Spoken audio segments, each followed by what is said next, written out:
Ta malamadid in gui kudian chila rate the long katadun kelkane. Antamandar tongoram gunevne kamye katin chitopan manuala. Tega tijitopan tumodo gulkara manuala jengone abinega matkel kabnega nongye. Kodi and tagaliamtan. Clara kimenekor kambientama kalar de jomudok. Kabiarajo palpin ko diatakel gane ke diang lar titine. Mandene kamye kanya mijirang tuang na ban kasana lama. Guro di romat kabona me. Ko di sana lama di just subscribe ke di jobor. Ko nagwa di chine darmun kaya ma di je chajage. No ma jande ne kon kamye yen gwe ko diala paiban. Tinsita ko kabona manawan. Ko di an lada ma di an lad. Awo kore laro kon. Lara nyama de kon a ling. Michi tuaka unity state pan. Win michala panya gai. Rai win michala rukone. En panya gai pan kechandar si kor chatuakan. Kokoromo wacharo bor manya wala. Kata awo kajan koromo awa moda. Kega neti mut kamurumka wana. Lakan koromo kan na chuang. Duno atalo misa mun ka queen anatin konan tuwang koro micha tuakamo. Tano misa lat ka kwidian sa lara yano kore chatuafan ka unity state ka panya gai. Moda kamuwa ka wanyam. Kana na chuang. Kajan kore chang darama. Kaya win misa Longechuk ka Wudier. Chikor che romtin ka baron wangadan ka kore mawakana mal chuang. Ka tuakor che joja chi deni ayo kene dejimbor ko chigro matkel. Chika mach. Chikana kap ka deni kuma. Ka chiga turbil kel chikana kap.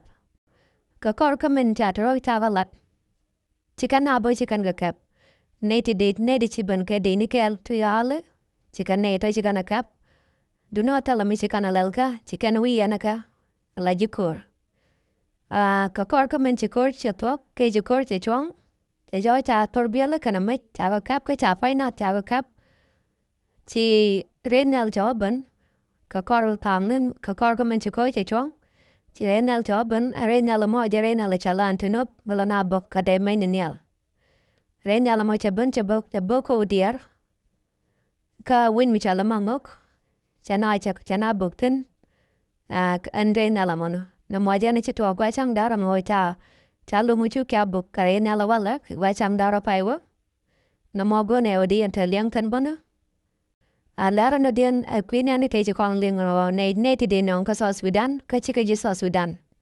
Neti bor ke wade de fort kamar kam de ga no mun so Sudan. Kane to chi right ben kam kukumar kamano cha o de ka nong wit ke de ga nong ka so Sudan. Ta lada mo cha ya kapchom kuma Amerika. Kanin bigala bitin tegatit bikan galat pidian ko cha joja no ne dambadak dial.